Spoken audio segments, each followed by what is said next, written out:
Hej, jestem Maciejem z firmy Eonea, opowiadającym o Data Loss Prevention. Dzisiaj opowiem o Image. To aplikacja instalowalna na przykład Trunasie, kontenerze lub w jakikolwiek inny sposób, która jest alternatywą dla Google Photo.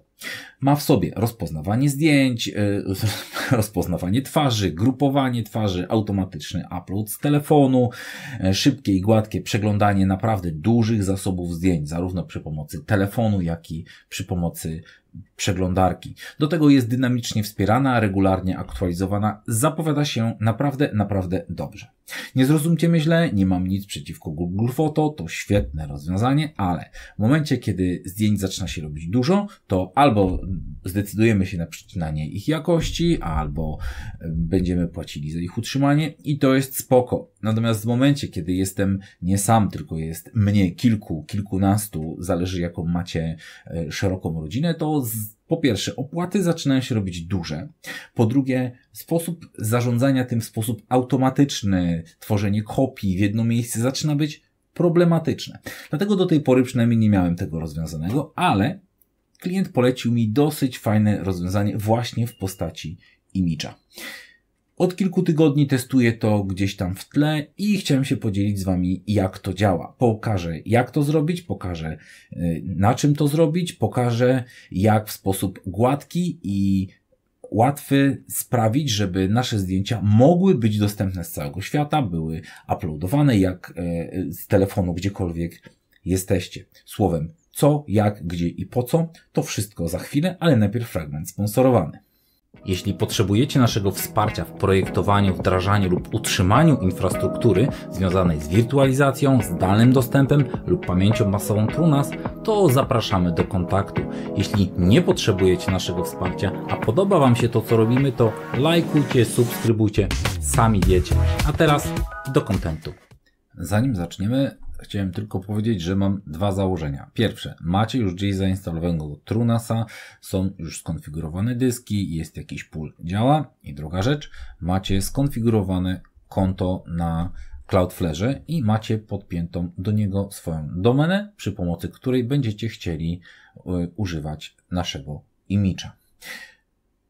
To ja pokażę jak to jest rozwiązane na przykładzie Trunasa Mini X Plus. To jest ważne dlatego, że będziemy później mówili o osiągach, a to urządzenie z Atomem, z procesorem Intel Atom naprawdę nie jest smokiem, jeżeli chodzi o wydajność. O tym będziemy mówili za chwilę. Jeżeli chodzi o przepustowość, co prawda ono ma 10-gigowe łącze, ale w praktyce nigdy więcej niż gigabit mi nie wyskoczyło, nawet przy testach dosyć dużej ilości zdjęć. Dobrze, to zacznijmy się zabierać za pracę. Od czego powinniśmy zacząć, jak już mamy wszystko zainstalowane? Powinniśmy zacząć od aktualizacji oprogramowania. To jest dosyć ważne. W ostatnim wydaniu FunkTufa najlepiej byłoby mieć już zaktualizowaną wersję. Idziemy do datasetów. Ja stworzyłem sobie dataset wcześniej, dataset o nazwie Image, żeby A było na górze, żeby łatwiej było go znaleźć. I stworzyłem kilka datasetów. Backup, Data, Library Profile, Thumbs, Uploads i Video. One są stworzone tak po prostu przez add dataset z jedną różnicą. Ważnym jest, żeby te datasety miały odpowiednie prawa, ponieważ żeby to działało dobrze, musimy na każdym datasecie przydzielić odpowiedniego właściciela. Robimy edit, apps, apply, żeby zastosował, bo to, że wybierzemy wcale nie znaczy, że zastosuje. Apps, apply i zrobione. I w tym momencie już mamy ten dataset ustawiony z właściwymi prawami apps. Jeżeli chodzi o ten dataset, nie trzeba go ustawiać, ponieważ automatycznie zrobi to skrypt konfigurujący. Natomiast tą samą czynność musicie zrobić odnośnie zmiany praw na użytkownika apps dla wszystkich poza data, czyli backups, library, profile, thumbs, uploads i foto. Ja to zrobiłem już w tle, żeby nie pokazywać tego, ponieważ dosyć to upierdliwe. Jeżeli już mamy skonfigurowane nasze datasety, idziemy do Apps. Wskazanym jest, jeżeli zrobimy Discover Apps, wskazanym jest zrobić refresh katalog. Na wszelki wypadek, żebyśmy mieli pewność, że to, co teraz zainstalujemy, to już jest najaktualniejsza wersja. Klikamy Image. Mamy tutaj informacje o aktualnych parametrach naszego serwera. Tu mamy ciekawostkę. Ostatnia aktualizacja image'a była dzisiaj. I naprawdę odkąd się tym bawię, od ostatnich kilku tygodni, to były chyba 2 albo 3 aktualizacje. To raczej jest zaleta, że nie jest projekt zostawiony od tak i nie leży sobie gdzieś tam. Robimy install i po kolei nazwa, cokolwiek tam chcecie. Image to jest dobra myśl, chyba żebyście chcieli tych instancji image mieć więcej. Wybieramy wersję, wybieramy time zone, w moim wypadku będzie to Warszawa. Enable Machine Learning. Tak, chcemy to mieć włączone, ponieważ włączenie tego umożliwi nam rozpoznawanie twarzy, grupowanie twarzy i jedna z mocniejszych cech image'a, czyli zdecydowanie chcemy. Password database. O nie. Nie róbmy tego oczywiście na produkcji. Do Redisa, czyli do cache'a, do bazy danych, żeby nie punktować regularnie bazy zapytaniami, jest Redis, który pamięta odpowiedzi, to znacznie odciąża bazę danych. Jeżeli mielibyśmy jakiś zewnętrzny serwer, chcielibyśmy scedować pracę rozpoznawania twarzy na zewnętrzny serwer, to możemy go tutaj wpisać. Jeżeli mielibyśmy jakieś dodatkowe zmienne środowiskowe do przekazania, możemy je przekazać tutaj. Idziemy dalej. ID. Pod takim ID będzie działał nasz image. To jest ważne ze względu na prawa do plików już na rzeczywistym dysku TrueNAS-a, gdybyśmy potrzebowali wiedzieć, zmieniać. Jeżeli każdy plik stworzony będzie z tymi prawami w wypadku image'a. Network. Mamy 3 opcje. Albo nie publikujemy, no ale wtedy po co instalować, albo publikujemy port wewnątrz sieci kontenerów dockerowych.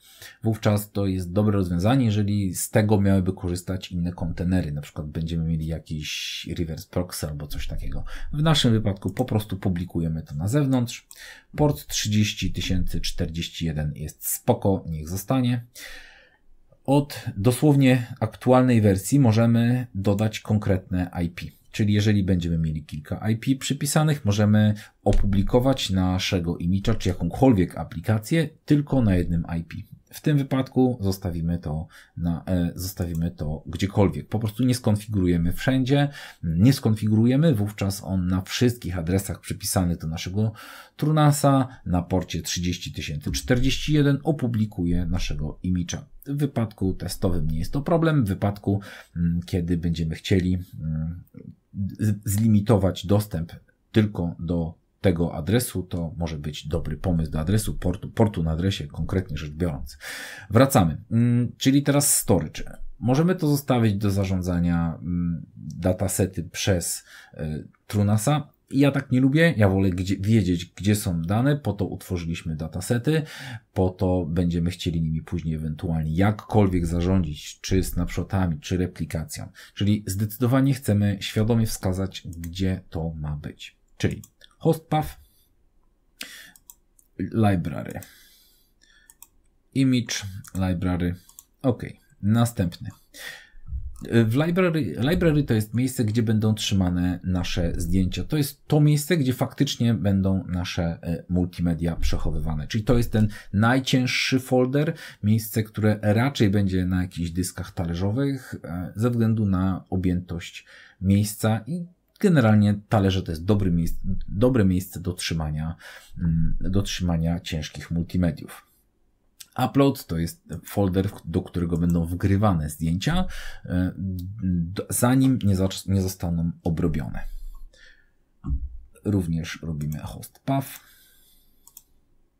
Klikamy upload, jedziemy dalej. Thumbs, czyli miniaturki. To jest o tyle ważne, że miniaturki po pierwsze zajmują bardzo mało, po drugie bardzo dobrym pomysłem jest trzymanie miniaturek na szybkim dysku. Tak jak ciężkie filmy i zdjęcia jest dobrym pomysłem trzymać na talerzach, tak akurat miniaturki jest świetnym pomysłem, żeby trzymać, jeżeli mamy 2 pule, to na pulu z dysków szybszych, czy SSD, czy NVMe, to znacząco przyspieszy działanie. Dlatego o tym wspominam, ponieważ warto sobie to zgrabnie porozkładać po różnych miejscach. Wracając, Image Thumbs. Ja mam tutaj jeden pool, jest to instalacja totalnie testowa, w związku z czym nie będę tego rozdzielał. Znaczy mam więcej puli, ale wszystkie są talerzowe i nie będę tego rozdzielał, nie ma to w tym wypadku sensu. Tutaj mamy katalog, w którym będą trzymane profile, informacje o użytkownikach. To nie powinno być raczej wielkim katalogiem. Wideo. Wideo jest to miejsce, gdzie będą tymczasowo trzymane nasze zdjęcia, nasze materiały wideo oczywiście.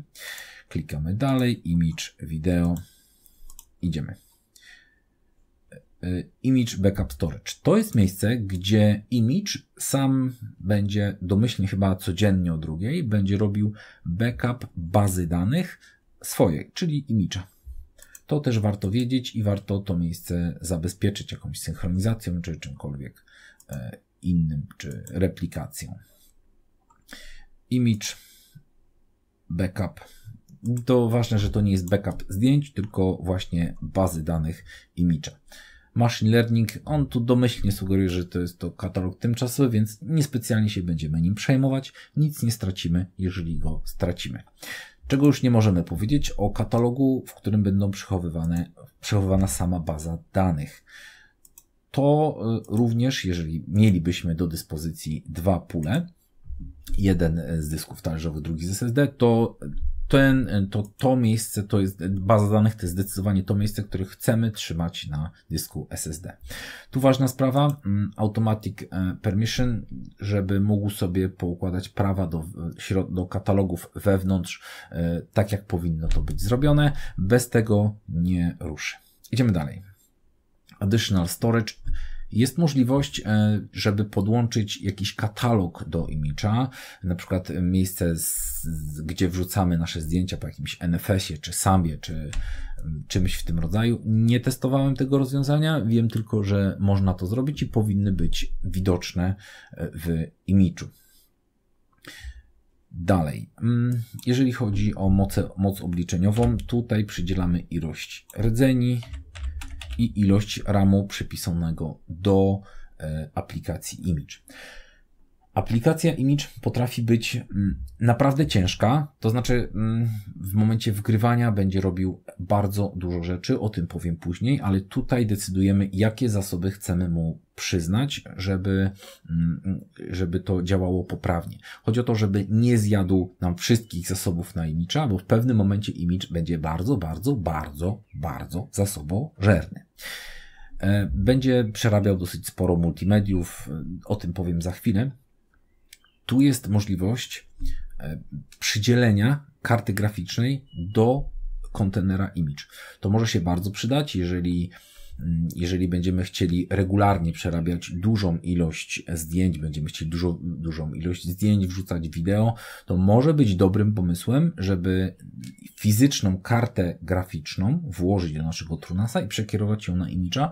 Wtedy znacznie odciążymy nasz procesor i te rzeczy będą robione w karcie graficznej.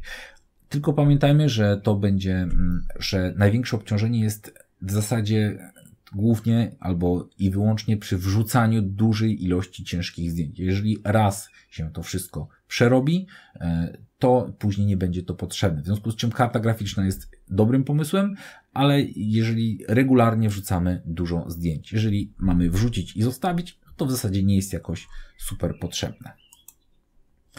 Robimy install. On w tym momencie zaczyna ściągać image, zacznie to instalować. Troszeczkę to potrwa.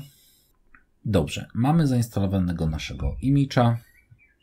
Chodzi, działa, konsumuje 1,5 giga RAMu, jakaś tam aktywność sieciowa, jest aktualny. Mamy jego wersję, mamy informację, że ma uruchomionych 5 kontenerów, serwer, czyli sam image, machine learning, baza danych, Redis i kontener ze zmianą praw. Już skończył swoją robotę, wyłączony. Dobra, to co teraz? To idźmy sobie na jego interfejs graficzny. Witamy, pierwsze kroki. Spoko. E-mail administratora. Wpisujemy hasło. Potwierdzamy hasło. Nazwa. I rejestruj się. No i spoko. Znowu wpisujemy hasło. O. No co jest? O, ok. Ekran powitalny, wybierzemy motyw. Zdecydowanie subiektywnie najlepszy jest ciemny. Ustawienia mapy. Wszystko chcemy. Włączenie funkcji magazynu. Magazyn to jest przerzucanie. On w ten sposób będzie sortował zdjęcia. Zaraz pokażę, o co chodzi. Można to włączyć, można tego nie włączyć. Jak to ma działać? Chodzi o to, że on automatycznie wrzucone zdjęcie będzie rozpropagowywał według określonego wzorca. Czyli możemy tutaj ten wzorzec zmienić. To będzie rok, miesiąc. Będzie to dla przykładu wyglądało w ten sposób. Czyli rok, dzień i nazwa zdjęcia. Tych rodzajów formatowania może być wiele. Nie ma to tak naprawdę za dużego znaczenia, bo my nie będziemy tam zaglądać w praktyce, tylko będziemy zaglądać przez GUI, a to jak jest wewnątrz ułożone, to troszkę inna sprawa. Nie będzie to rzutowało na codzienne użytkowanie. Klikamy OK. I to mamy tyle z perspektywy instalacji. Mamy zainstalowane. Teraz, czym image mnie urzekł? Słuchajcie, najlepsze jest to, że takim najprostszym na świecie drag and drop jesteśmy tam w stanie wrzucić cały katalog jakiś. Ja w tym wypadku wrzuciłem 30 zdjęć. To jest niewiele, tak? Natomiast szczerze ujęło mnie to, że wrzuciłem tam również katalog o wielkości prawie 200 gigabajtów przez po prostu drag and drop. Prawda, to trwało kilka godzin, ale byłem pod niewiarygodnym wrażeniem, że nic nie stracił, że poleciał, ciągnął i zrobił to fajnie. Naprawdę, co prawda przez moment tutaj ta zakładka w Chromie pokazuje, jak dużo pamięci zajmuje i akurat ta zakładka wrzucającego zdjęcia do image'a przez moment miała 4 GB RAMu, to jest z jednej strony przerażające, ale z drugiej strony to po prostu zadziałało. Byłem w szoku. Tym jednym wrzuceniem wrzuciłem około 60 000 zdjęć, w tym dodatkowo 1800 filmów, co dało niecałe 200 gigabajtów. Także to naprawdę byłem pozytywnie zaskoczony. Dodatkowo, jak wrzucamy, to na przykład świadomie zrobiłem kilka kopii tego samego zdjęcia. On nie da sobie wrzucić w sposób prosty duplikatu zdjęć i po prostu nie zostały wrzucone. Świetne rozwiązanie, jeżeli macie jakieś duplikaty zdjęć, to tutaj świetnie wyjdzie. Teraz tak, po tym jak wrzuciłem tam wszystko, to w tle zaczęło się dziać bardzo wiele rzeczy. Tu wrzuciłem może 20 zdjęć, w związku z czym tak naprawdę nie zajęło to jakoś dużo czasu, ale przejdźmy się do TrueNAS-a i zróbmy na reporting i spójrzmy na CPU. To jest tu mamy całą instalację. Natomiast chciałem pokazać, tutaj bardzo ładnie widać, jeżeli zaczniemy wrzucać dużą ilość zdjęć, to nie jest duża ilość zdjęć absolutnie, to jak bardzo obciążające to jest dla procesora. Już pokazuję, co się dzieje tam w tle. Tutaj mamy listę użytkowników. A, informacja. Słuchajcie, jeżeli wrzucacie olbrzymią ilość zdjęć, to tu jest to menu, które po pierwsze mamy ustawienia, czyli możemy równolegle wrzucać kilka zdjęć. Domyślny z 2. Myślę, że kilka naraz to jest dobra myśl. W związku z czym tutaj mamy tą ikonkę, ale ważna sprawa. Jeżeli macie to menu pokazane, tutaj na dole mamy albo jest pokazane, albo schowane. Jak jest pokazane, drastycznie spada prędkość wgrywania. Ale to drastycznie. Byłem w szoku, bo ledwo zaczęły się wgrywać po kilkadziesiąt megabajtów na sekundę. Naprawdę niewiele. W momencie, jak to schowałem, zastanawiałem się wręcz, co się dzieje. W momencie, jak to schowałem, poszedł pełną parą i zaczęło to działać poprawnie.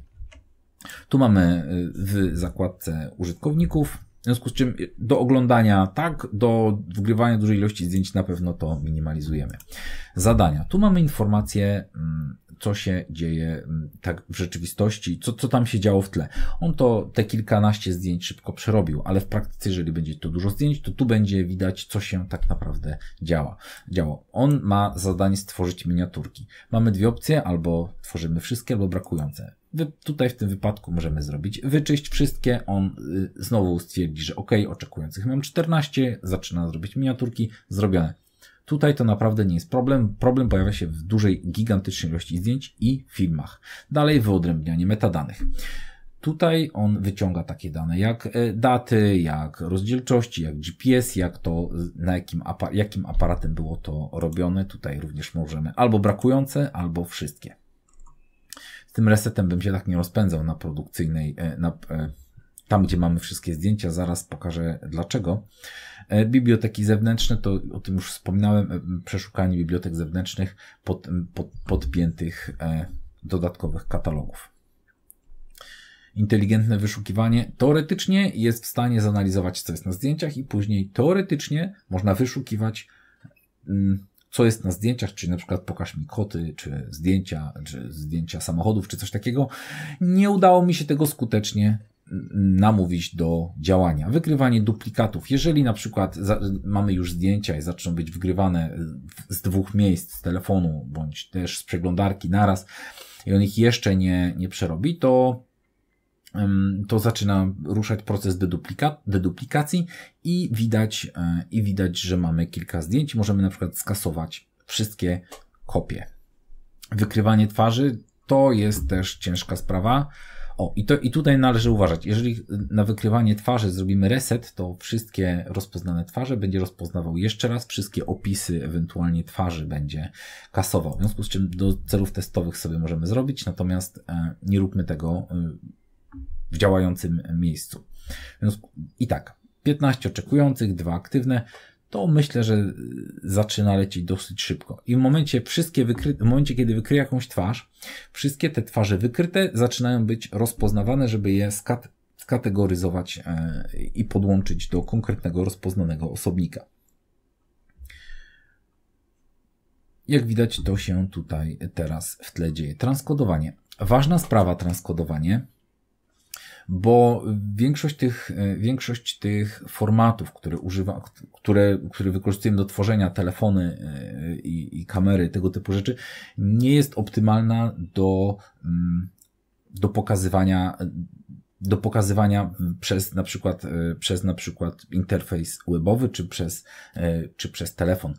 Żeby naprawdę to zoptymalizować, przekazywanie danych do naszego telefonu czy na graficzny interfejs, on używa transkodowania, czyli przetranskoduje sobie obecne wideo tak, żeby pokazywać nam bardzo szybko, bardzo sprawnie miniaturki, czy przesyłać na telefon. I to jest miejsce, gdzie on naprawdę potrzebuje dużo mocy obliczeniowej i to jest ten moment, zarówno wykrywanie twarzy, jak i transkodowanie i rozpoznawanie osób, gdzie zewnętrzna karta graficzna zdecydowanie może się przydać. Dobrze, jedziemy dalej. Ustawienia. Ustawianie zrzutu bazy to jest OK. Tu mamy informację, jak często będzie robił, że codziennie o 2 będzie nam robił zrzut bazy danych, będzie ich trzymał 14 do naszego katalogu. Super sprawa. Ustawienia miniatur, możemy tworzyć, możemy decydować, w jakich parametrach są te miniatury. Współbieżność ustawień. To może być dosyć ważne z powodu tego, że na przykład naraz odpalamy 3 razy od stworzenia miniaturki, 5 razy wyodrębnienie metadanych i tak dalej, i tak dalej. W momencie, kiedy naprawdę zaczniemy wrzucać dużo zdjęć, serwer naprawdę może przestać odpowiadać. Ja jak wrzucałem te zdjęcia, ten mój zestaw testowy danych, no to tak naprawdę serwer był zajęty przez 4 dni. W momencie, ja sobie mogłem na to pozwolić, bo to testowy serwer. Natomiast w momencie, kiedy on faktycznie miałby jeszcze coś robić, no to niekoniecznie możemy sobie na to pozwolić i wówczas warto na przykład zmniejszyć tą równoległość do 1, czy w każdym razie warto wiedzieć, że można tym zarządzić, żeby zostawić jakiekolwiek parametry, jakiekolwiek moce obliczeniowe dla innych rzeczy. Co jeszcze? Uczenie maszynowe. Dlaczego to jest ważne? Rozpoznawanie twarzy. Tu mamy 3. O co chodzi? Jeżeli stwierdzi, że znalazł 3 takie same twarze, automatycznie tworzy osobę. I okej, tylko moim zdaniem rozważcie zmianę tego, to całkiem sporo. U mnie okazało się dobrym 20, ponieważ jeżeli miałem te 60 000 zdjęć i tu było ustawione na 3, to się okazało, że znalazł 3500 osób. Jakaś abstrakcja, no nie, jakby absurdem było nazywanie tych osób i w ogóle trzymanie, bo okazało się, że tam 3 zdjęcia z przedszkola i nagle się okazuje, że dochodzi mi 20 osób, tak? No abstrakcja. Z jednego przedszkola, z drugiego i tak dalej, i tak dalej. Czyli sprawdźcie sobie sami, ale jakby u mnie sprawdziło się około 20 i wówczas z tych 3500 osób nastawiłem tutaj na 20, zrestartowałem rozpoznawanie twarzy i zrobiło się jakieś 90, co już ma zdecydowanie lepszy sens. Dlatego moim zdaniem warto to zmienić. Ta wartość domyślna 3 nie jest dobrym pomysłem, zwłaszcza jak ktoś intensywnie korzysta z aparatu i zostawi 3, to tych osób będzie tam po prostu ogrom. I należy się zastanowić. Tak jak już wspomniałem, tą ilość danych ten raczej niemocny serwer przerabiał około 3 dni. Do tego stopnia z ustawienia kosza. Okej. To jest kosz po 30 dniach z kosza wyrzuca, to też jest fajna rzecz, żeby takie coś mieć, pamiętać o nim i to samo użytkownika trzyma również przez 7 dni. A propos transkodowania wideo, tutaj są rzeczy, powiem tak, zostawiłem te parametry na domyślnych wartościach, myślę, że są ok, jakby nie skupiałem się jakkolwiek na zmianach tych parametrów. Statystyki serwera, tutaj widać jaki użytkownik, ile ma filmów, ile zdjęć, ile zajmuje nam przestrzeni. Tu również mamy taką informację, że cały image zajmuje 220 MB. Ile jest też dostępnych na serwerze. Jak zacząłem mu wrzucać taką dużą ilość danych, to tu przez moment serwer się zrobił offline. I co ciekawe, wrzucał dalej całkiem to w efekcie dosyć sprawnie działało. Tak, tutaj mamy nasze zdjęcia, tutaj jest mapa, o której wspominałem. Widać, gdzie były robione zdjęcia. Tu mamy informacje o albumach udostępnionych. O tym zaraz. Mamy narzędzia, przejrzyj duplikaty. Jeżeli będziemy mieli duplikaty, a nie udało nam się wgrać, bo już się zdenerwował przy wgrywaniu, to tutaj mielibyśmy duplikaty i pokazałby na przykład jedno zdjęcie, wybieramy, które zostawić i resztę nam kasuje. Dobra, to byłoby tyle. Jeszcze ważna rzecz, wyszukiwanie. Przeglądaj. Przefajna sprawa. bo jak tych zdjęć jest dużo, to możemy je przeszukiwać pod bardzo różnym kątem. Na przykład, jeżeli byłoby tu więcej osób, to jeżeli kliknę na siebie, to będę miał tylko swoje zdjęcia. No ale co z tego, tak? Ale na przykład, jeżeli tych twarzy będzie więcej, zaznaczę sobie 2 twarze i nacisnę szukaj. W tym momencie wyszuka zdjęcia, na których są dokładnie te 2 wskazane osoby. I zobaczymy. Mało tego, można wyszukiwać po kraju, gdzie było zrobione, województwie, mieście. Mało tego, można wyszukiwać po aparacie, czy modelu aparatu, którym było robione zdjęcie. Data od do. Dosyć ciekawe. Można przeszukiwać treść. O tym już wspomniałem, ale nie udało mi się tego zmusić do działania. Za każdym razem wychodziło, może ja tego nie umiem obsługiwać, a może coś, nie wiem, za każdym razem wychodziło coś dziwnego. Także to wyszukanie moim zdaniem super sprawa, czyli ostatecznie miejsca, gdzie jest jedna osoba i druga osoba w jakimś kraju między dniem tym a tym, klikamy szukaj i dostajemy zdjęcia. No tu jestem aktualnie tylko ja, bo tylko ja tu jestem, są tylko moje zdjęcia. Dobra, czyli imidża działającego już mamy. No ale zobaczcie, chodzi nam na jakimś porcie, na jakimś IP-ku, który jest przedziwny, który w zasadzie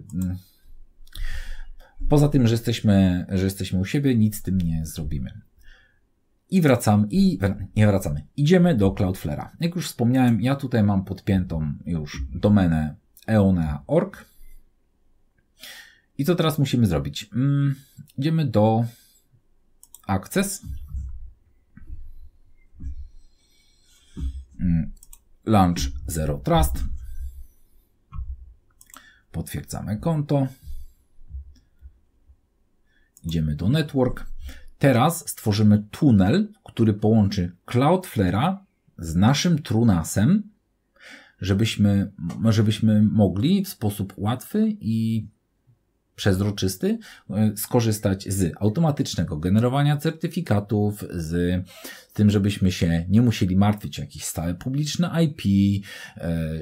Mamy dodatkową jednak ochronę pod kątem jakichś ataków. Także to są bardzo fajne rzeczy i w zasadzie do prostych zastosowań gratis. I jedziemy. Jak to zrobić? Tunel. Tu mamy tunel, który już nie działa.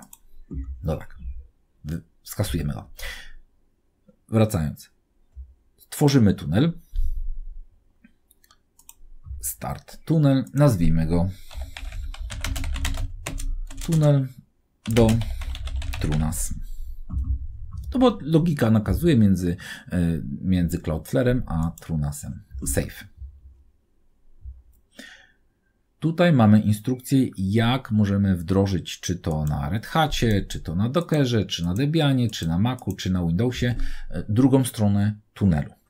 My do tego wrócimy za chwilę. Tu jest komenda, która przy pomocy Dockera, mając Dockera, stworzy Docker, który będzie końcem tunelu. Co zrobiłem? Teraz tylko skopiowałem to polecenie. Tu jest token, który jest najważniejszy, ale do tego wrócimy. Idziemy dalej. W tym momencie musimy zadecydować, pod jaką nazwą domenową będzie widoczny nasz image. I zróbmy to. Image eonea.org. Czyli będzie widoczny pod image eonea.org. Czy my chcemy jakąś ścieżkę za tym? Nie, niech sobie będzie tak, jak jest.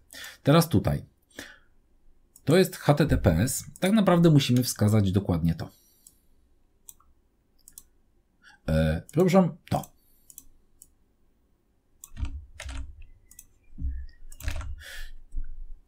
Czyli pod HTTP idzie na to IP i ten port. Czyli wszystko to, co będzie kierowane na image eonea.org, będzie przekierowywane przez Cloudflare'a do TrueNAS-a na protokół HTTP i o ten IP i tym porcie. Complete setup. DNS record for image was created. Czyli on automatycznie w tej domenie dodał wpis DNS-a, który sprawi, że domena image eonea.org nam zadziała. Kończymy. Dobra. To wszystko. z perspektywy Cloudflare'a. Tunel nam stoi, jest nieaktywny, nic dziwnego, jeszcze nic nie zrobiliśmy na TrueNASie. Teraz wracamy do TrueNASa i wyszukujemy aplikację pod tytułem Cloudflare. Tutaj również mamy informację o tej aplikacji. Robimy install i jedyne co musimy zrobić, to wkleić tutaj nasz... wróćmy się do... Robimy edit. Skopiowałem coś innego. Miałem to w schowku, ale nie. Ale już nie mam. Dobra, wracamy. Kopiujemy tą komendę i tak naprawdę o ten token nam będzie chodziło. Wracamy do TrueNASa, robimy wklej. Kasujemy wszystko poza samym tokenem. Czyli aplikacja Cloudflare, której wsadzamy tylko token i to będzie wszystko. Reszta nas w zasadzie nie interesuje. Robimy install. On dosyć szybko się powinien tutaj zainstalować. Tu nie ma za wiele do roboty. OK, mamy running. Idziemy do Cloudflare'a. Back to tunnels. I proszę bardzo, mamy healthy. Idziemy do configure public hostname i tutaj mamy nasz image eona.org. Robimy klik. Voilà.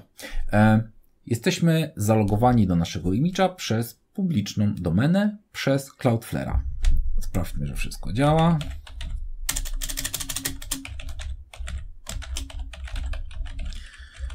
No.